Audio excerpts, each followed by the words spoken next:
Chers amis, bonjour.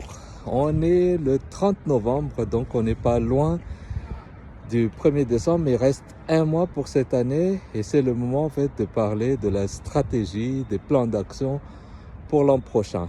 Ce que j'aimerais juste vous rappeler, c'est que quand on parle de management stratégique, c'est quelque chose qui a aussi des avantages ou des inconvénients. Donc ces inconvénients, c'est déjà le coût, parce que généralement, la plupart des entreprises font appel à des consultants parce qu'on ne peut pas le faire tout seul, mais aussi la complexité de la démarche, même si ça aide beaucoup pour être plus performant en organisation. Donc pour parler de management stratégique, moi j'aimerais vous parler qu'il y a deux outils puissants en fait que vous pouvez faire in-house ou dans votre entreprise même sans faire forcément appel à des consultants. C'est tout d'abord l'analyse SWOT.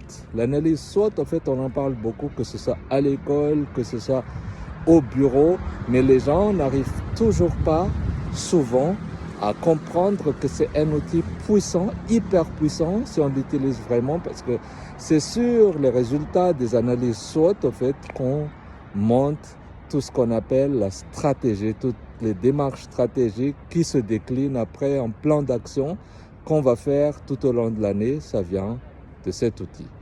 Deuxième outil hyper puissant, c'est le Balance Scorecard. Moi, la partie que j'adore dans la Balance Scorecard, à part la partie business process, le suivi, le monitoring, la partie que j'adore le plus, bon, je suis financier à la base, tout ce qui est données financières, ça aide à piloter. Et quand on parle d'entreprise, généralement, je travaille avec des entreprises commerciales, c'est-à-dire à but lucratif, et la finance joue un rôle important parce que c'est que sur ça que jurent les bailleurs, les proprios, les associés pour voir leur retour sur investissement. Donc voilà, si vous avez besoin d'aide, n'hésitez pas à faire appel à moi. On pourra en parler, même si on ne va pas travailler en profondeur, mais juste pour vous donner 2-3 tips pour pouvoir mieux préparer l'an prochain, les outils digitaux que vous pouvez utiliser, les outils dans la vie quotidienne, tout ce qui est outils de processing de vos démarches, que ce soit pour une entreprise de service ou une entreprise de produits. Sur ce, les amis, je vous dis à très bientôt, bon week-end, au revoir.